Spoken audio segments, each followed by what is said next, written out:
दर्शकों ब्रेक तो बाद थोड़ा स्वागत है जी। डॉक्टर साहब अज के मेन इशू दर्शकों को की कहना चाहोगे? देखो कल असी सैनेट फॉरेन रिलेशनस कमेटी दे विच जिहड़ी हीयरिंग हुई और उहदे जिहड़ी भारत की दुर्गत बनाई और खास तौर पर असिस्टेंट सैकटरी ऑफ स्टेट जिहड़ी बीबी है उसनूं भी जिहड़ा बिल्कुल डिफेंसलैस कीता है उसका जिक्र बड़े वेरवे नाल कीता सी जी। और साडे बहुत सारे वीरां दीयां कॉलां भी इस ते आईयां, खास तौर पर सर बलविंदर सिंह चट्ठा, वीर मेघराज सिंह और इन्हां सारियां ने ही जिहड़ा बड़ा कमेंड किया। उन्होंने कहा कि जी ਇਹਦਾ मतलब यह है भी अमरीकना नूं पता है भी उत्थे हो की रहा। मैं कहा नहीं, ये बहुत चलाक बाणीए ने, इन्हां नूं पता है कि भी ਜਿਹੜਾ ਵਪਾਰਕ ਹਿੱਤਾਂ ਦੇ ਜ਼ਰੂਰ ਨੇ ਪਰ ਇਹ ਨਹੀਂ ਹੈ ਵੀ ਇਹਨਾਂ ਨੂੰ ਪਤਾ ਨਾ ਹੋਏ ਵੀ ਕੀ ਚੱਲ ਰਿਹਾ ਜੀ। ਔਰ ਅੱਜ ਮੈਂ ਜਦੋਂ ਦੇਖ ਰਿਹਾ ਸੀ ਕਿ ਵੀ ਉਸ ਹੀਅਰਿੰਗ ਦੇ ਵੇਲੇ ਜਿਹੜੇ ਸੈਨੇਟਰ ਨੇ ਇਹਨਾਂ ਨੂੰ ਇੱਕ ਤਾਂ ਉਹਨਾਂ ਦਾ ਚੇਅਰਪਰਸਨ ਸੀ, ਉਹਨੇ ਤਾਂ ਇਹਨਾਂ ਦਾ ਚੰਗਾ ਜਿਹਨੂੰ ਪੰਜਾਬੀ 'ਚ ਕਹਿੰਦੇ ਨੇ ਖਰਖਰਾ ਕੀਤਾ ਹੀ ਕੀਤਾ ਹੈ। ਦੂਸਰਾ ਸੈਨੇਟਰ ਜਿਹੜਾ ਬੜਾ ਵੋਕਲ ਸੀ ਸੈਨੇਟਰ ਬੈਨ ਕਾਰਡਨ, ਇਹ ਰੈਂਕਿੰਗ ਮੈਂਬਰ ਹੈ। ਇਹ ਉਸ ਤੋਂ ਫੌਰਨ ਬਾਅਦ ਦਿੱਲੀ 'ਚ ਕਿਸੇ ਫੰਕਸ਼ਨ ਦੇ ਉੱਤੇ ਗਿਆ ਉਹਨਾਂ ਦੇ ਇਨਵੀਟੇਸ਼ਨ ਤੇ। ਇੱਕ ਹੁੰਦਾ ਹੈ ਤੁਸੀਂ ਸੈਨੇਟ ਦੇ ਕਮਰੇ 'ਚ ਬੈਠ ਕੇ ਜਿਹੜਾ ਉਹ ਦੁਰਗਤ ਬਣਾਉਂਦੇ ਹੋ, ਇੱਕ ਹੁੰਦਾ ਹੈ ਤੁਸੀਂ ਉਹਨਾਂ ਦੀ ਧਰਤੀ ਤੇ ਖਲੋ ਕੇ ਉਹਨਾਂ ਨੂੰ ਕਹਿੰਦੇ ਹੋ ਕਿ ਭਾਈ ਤੁਸੀਂ ਆਓ ਆਓ ਆਓ। ਔਰ ਇਹ ਖਬਰ ਮੈਂ ਕੋਈ ਬਾਹਰਲੇ ਮੀਡੀਆ ਦੀ ਨਹੀਂ, ਇੰਡੀਅਨ ਮੀਡੀਆ ਦੀ ਹੈ। Invite not because of Modi's name but of India's US senator. उन्होंने दिल्ली खलो के कहा कि असी मोदी नूं इनवाइट नहीं किया, ये तो इंडिया करके है क्योंकि एक नेशन नूं रिप्रेजेंट करता है, नॉट मोदी। और ये दिल्ली दी डेटलाइन स्टोरी है। With prime minister Narendra Modi all set to address a joint session of US Congress on June 8th. The message from the US is different and loud and clear. The invitation to Modi to address the US Congress is not because of his name but because of his country. ये दिल्ली च खलो के वो कह रहे हैं senator. This was stated by senator Ben Cardin, a ranking member of senate foreign relations committee who is on a visit to India these days. ये उन्हें क्या भी इंडिया की विजिट ते है। The senator also questioned religious freedom, spate of extra judicial killings and human trafficking in India.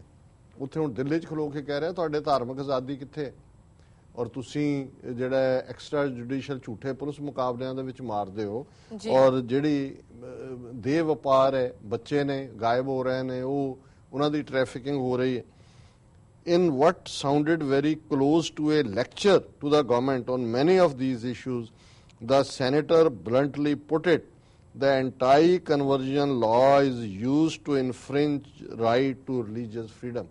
उन्हें कहा भी ਜਿਹੜਾ ਉਹਨੇ ਉੱਥੇ ਲੈਕਚਰ ਕੀਤਾ ਐਵੇਂ ਹੀ ਸੀ ਜਿਵੇਂ ਇੰਡੀਅਨ ਗਵਰਨਮੈਂਟ ਨੂੰ ਉਹਨੇ ਚੈਲੰਜ ਕੀਤਾ ਹੋਇਆ ਕਿ ਵੀ ਇਹ ਜਿਹੜਾ ਤੁਹਾਡਾ ਐਂਟਾਈ ਕਨਵਰਸ਼ਨ ਲਾਅ ਹੈ ਇਹ ਵੀ ਤੁਹਾਡਾ ਜਿਹੜਾ ਇਹ ਧਾਰਮਿਕ ਆਜ਼ਾਦੀ ਰੋਕਣ ਦੇ ਲਈ ਹੈ ਜੀ। The senator harked on the basic ideal of diversity and elaborated that America's strength lies in its ideas, a respect for democratic values and a right to oppose your government without the fear of being arrested. The message was not lost on anyone present in the audience. He went on to say that extrajudicial killings cannot be allowed to continue in India. He also went on to say that India must do better. ਹੁਣ ਇਹ ਉਹਨੇ reporter ਕਹਿ ਰਿਹਾ ਕਿ ਜੀ ਉਹਨੇ senator ਨੇ diversity ਵਿਵਿਧਤਾ ਜਿਹੜੀ ਆ ਉਹਦੀ ਗੱਲ ਕੀਤੀ। ਫਿਰ ਉਹਨੇ ਕਿਹਾ ਵੀ ਤੁਸੀਂ ਕੰਪੇਅਰ ਤਾਂ ਕਰਦੇ ਹੋ ਜੀ ਅਮਰੀਕਨ ਡੈਮੋਕ੍ਰੇਸੀ ਤੇ ਭਾਰਤੀ ਲੋਕਤੰਤਰ।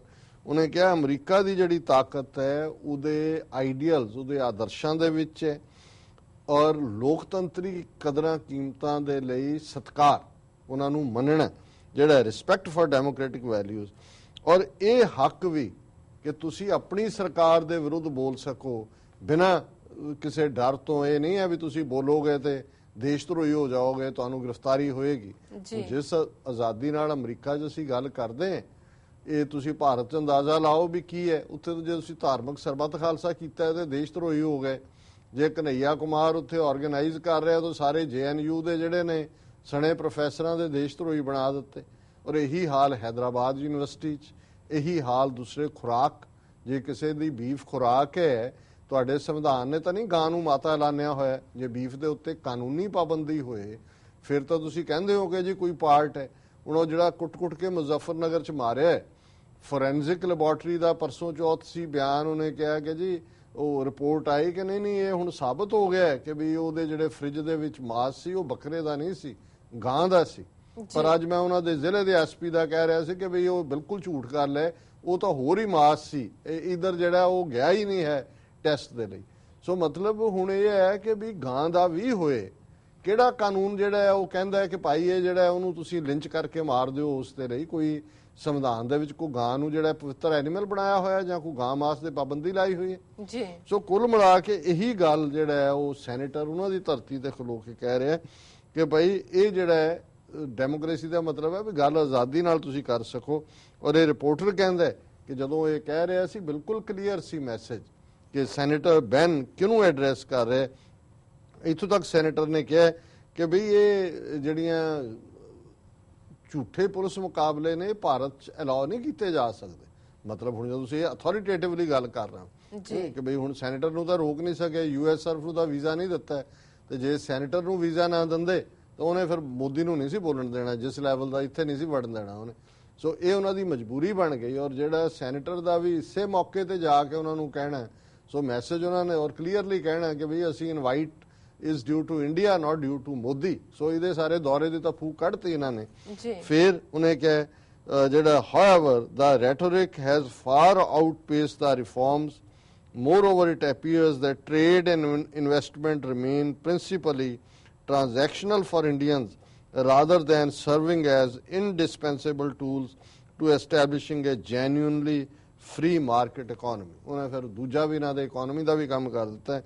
ਉਹਨੇ ਕਿਹਾ ਵੀ ਹੁਣ ਤੱਕ ਜਿਹੜੀ ਤੁਹਾਡੀ ਫ੍ਰੀ ਇਕਨੋਮੀ ਦੀਆਂ ਗੱਲਾਂ ਨੇ ਉਹ ਜੁਮਲੇਬਾਜ਼ੀ ਹੈ, ਰੈਟਰਿਕ ਹੁੰਦਾ ਵੀ ਐਵੇਂ ਬਕਵਾਸਬਾਜ਼ੀ ਕਰੀ ਜਾਓ, ਜ਼ਬਾਨੀ ਕਲਾਮੀ ਜਿਹੜਾ ਉਹ ਭੌਂਕੀ ਜਾਓ, ਜਿਹਨੂੰ ਆਮ ਪੰਜਾਬੀ 'ਚ ਕਹਿਣਾ ਹੋਵੇ ਵੀ ਉਹਦਾ ਕੋਈ ਮਤਲਬ ਨਹੀਂ ਹੈ। ਕਿਉਂਕਿ ਕੋਈ ਵੀ ਵਪਾਰ ਜਾਂ ਜਿਹੜੀ ਇਨਵੈਸਟਮੈਂਟ ਹੈ, ਪੂੰਜੀ ਨਿਵੇਸ਼ ਹੈ, ਉਹ ਸਿਰਫ ਭਾਰਤੀਆਂ ਨੂੰ ਹੀ ਫਾਇਦਾ ਦੇਣ ਵਾਲਾ ਹੈ, ਉਹਨਾਂ ਦਾ ਹੀ ਲੋਕਲ ਹੈ, rather than serving as indispensable tools to establishing genuinely free market economy। ਕਿ ਕੋਈ ਤੁਸੀਂ ਇਹ ਫ੍ਰੀ ਮਾਰਕੀਟ ਇਕਨੋਮੀ ਜਿਹੜੀ ਹੈ ਉਹ ਐਸਟੈਬਲਿਸ਼ ਨਹੀਂ ਕੀਤੀ। ਸੋ ਅਸੀਂ ਸਮਝਦੇ ਹਾਂ ਕਿ ਇਹ ਇੱਕ ਪਾਵਰਫੁਲ ਸਨੱਬ ਹੈ, ਉੱਥੇ ਖਲੋ ਕੇ ਦਿੱਤੀ ਹੋਈ ਸਨੱਬ ਹੈ। ਔਰ ਕੁੱਲ ਮਿਲਾ ਕੇ ਅਸੀਂ ਇਸ ਗੱਲ ਨੂੰ ਐਡਮਾਇਰ ਕਰਦੇ ਹਾਂ ਵੀ ਘੱਟੋ ਘੱਟ ਬੇਸ਼ੱਕ ਓਬਾਮਾ ਐਡਮਿਨਿਸਟ੍ਰੇਸ਼ਨ ਬੈਂਡ ਬੈਕਵਰਡ ਕਰ ਰਿਹਾ ਜੀ, ਉਹਨਾਂ ਨੂੰ ਅਬਲਾਈਜ਼ ਕਰਨ ਲਈ ਕੀ ਮਜਬੂਰੀਆਂ ਨੇ ਇਹਨਾਂ ਦੀਆਂ ਇਹ ਤਾਂ ਹੁਣ ਇਹੀ ਜਾਣਦੇ ਨੇ। ਕਿਉਂਕਿ ਕੋਈ ਵੀ ਵਪਾਰਕ, ਈਵਨ ਇਹ ਸੈਨੇਟਰ ਵੀ ਕਹਿ ਰਿਹਾ ਕਿ ਨਾ ਕੋਈ ਵਪਾਰ 'ਚ ਫਾਇਦਾ ਹੈ। ਜਿਵੇਂ ਕੱਲ ਸੈਨੇਟ ਦੀ ਅਸੀਂ ਹੀਅਰਿੰਗ ਡਿਸਕਸ ਕੀਤੀ ਸੀ ਕਿ ਨਾ ਕੋਈ ਨਿਊਕਲੀਅਰ ਰਿਐਕਟਰ, ਨਾ ਇੰਡੀਆ ਨੇ ਜਿਹੜੀਆਂ ਕਮਿਟਮੈਂਟਸ ਸੀ CTBT ਜਾਂ ਦੂਸਰੀਆਂ ਉਹ ਫੁੱਲਫਿਲ ਕੀਤੀਆਂ, ਉਧਰ ਜਾ ਕੇ ਤਹਿਰਾਨ ਜਾ ਵੜੇ ਨੇ। ਔਰ ਇਹ ਸਾਰੀ ਗੱਲ ਕਿੱਧਰ ਨੂੰ ਲਿਜਾ ਰਹੀ ਹੈ। ਸੋ ਅਸੀਂ ਸਮਝਦੇ ਹਾਂ ਵੀ ਇਸ ਬੈਕਡ੍ਰੌਪ ਦੇ ਵਿੱਚ ਹੁਣ ਸਾਡੇ ਲਈ ਇਹ ਹੋਰ ਵੀ ਜ਼ਰੂਰੀ ਹੋਏਗਾ ਕਿ ਵੀ ਅਸੀਂ ਜਿਹੜੇ ਵੀ ਭਾਰਤ ਸਰਕਾਰ ਦੇ ਖਿਲਾਫ ਪ੍ਰੋਟੈਸਟ ਨੇ ਜਿੱਥੇ ਜਿੱਥੇ ਵੀ ਨੇ ਜੀ, ਉਹਨਾਂ ਦੇ ਵਿੱਚ ਪਾਰਟਿਸਿਪੇਟ ਕਰੀਏ। ਜਿਵੇਂ 3 ਤਰੀਕ ਪਰਸੋਂ ਯੂਨਾਈਟਿਡ ਨੇਸ਼ਨਸ ਦੇ ਬਾਹਰ ਪ੍ਰੋਟੈਸਟ ਹੈ, ਔਰ ਖਾਸ ਤੌਰ ਤੇ ਮੋਦੀ ਦੀ ਆਮਦ ਮੌਕੇ 8 ਤਰੀਕ ਨੂੰ ਜਿਹੜਾ ਪ੍ਰੋਟੈਸਟ ਕੈਪੀਟਲ ਹਿੱਲ ਦੇ ਬਾਹਰ ਹੈ ਉਸ 'ਚ ਵੱਡੀ ਗਿਣਤੀ 'ਚ ਸ਼ਮੂਲੀਅਤ। ਔਰ ਆਉਂਦੇ ਐਤਵਾਰ ਜਿਹੜਾ ਹੈ 5 ਤਰੀਕ ਨੂੰ ਸੈਨ ਫਰਾਂਸਿਸਕੋ ਦੇ ਵਿੱਚ ਗੁਰੂ ਅਰਜਨ ਸਾਹਿਬ ਦੇ ਸ਼ਹੀਦੀ ਦਿਨ, ਘੱਲੂਘਾਰਾ ਔਰ ਫਰੀडम, ਇਹਨਾਂ ਸਾਰਿਆਂ ਨੂੰ ਸਮਰਪਿਤ ਮਾਰਚ ਹੈ ਜਿਹਦੇ ਵਿੱਚ ਮੈਂ ਵੀ ਪਾਰਟਿਸਿਪੇਟ ਕਰਨਾ। ਮੈਂ ਇਹਨਾਂ ਤਿੰਨਾਂ ਇਵੈਂਟਸ ਦੇ ਵਿੱਚ ਹੀ ਕਰਾਂਗਾ। ਸੋ ਅਸੀਂ ਇਹ ਜ਼ੋਰਦਾਰ ਅਪੀਲ ਵੀ ਕਰਦੇ ਹਾਂ ਕਿ ਵੱਧ ਚੜ ਕੇ ਸ਼ਮੂਲੀਅਤ ਕਰੋ। ਔਰ ਉਸੇ ਕੌਂਟੈਕਸਟ ਦੇ ਵਿੱਚ ਹੀ ਜਿਹੜੀ ਐਡਵਰਟਾਈਜ਼ਮੈਂਟ ਸਾਡੇ ਚੱਲ ਵੀ ਰਹੀ ਹੈ TV 84 ਤੇ ਟੋਰਾਂਟੋ ਦੇ ਵਿੱਚ 5 ਜੂਨ ਨੂੰ ਜਿਹੜਾ ਹੈ ਜਿੱਥੇ ਘੱਲੂਘਾਰੇ ਨੂੰ ਸਮਰਪਿਤ ਐਕਸਕਲੂਸਿਵ ਜਿਹੜਾ ਨਗਰ ਕੀਰਤਨ ਇਹ ਹੁੰਦਾ ਹੈ। ਔਰ ਉਹਨਾਂ ਪ੍ਰਬੰਧਕਾਂ ਵੱਲੋਂ ਵੀ ਇਹ ਬੇਨਤੀ ਸੀ ਕਿ ਇਸ ਪ੍ਰੋਗਰਾਮ 'ਚ ਵੀ ਅਸੀਂ ਜਿਹੜਾ ਉਸ ਬਾਰੇ ਅਨਾਉਂਸ ਕਰੀਏ।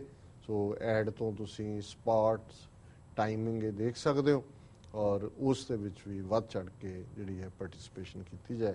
ਸੋ ਇਹ ਅੱਜ ਦਾ ਮੁੱਦਾ ਹੈ ਜੀ। ਰਾਸਾ ਇਸ ਨਾਲ ਲੈਣਾ ਬ੍ਰੇਕ। ਵਿਊਅਰਸ ਤੁਸੀਂ ਕਿਤੇ ਨਹੀਂ ਜਾਣਾ, ਮਿਲਦੇ ਹਾਂ ਆਫਟਰ ਦਿਸ ਸ਼ਾਰਟ ਬ੍ਰੇਕ।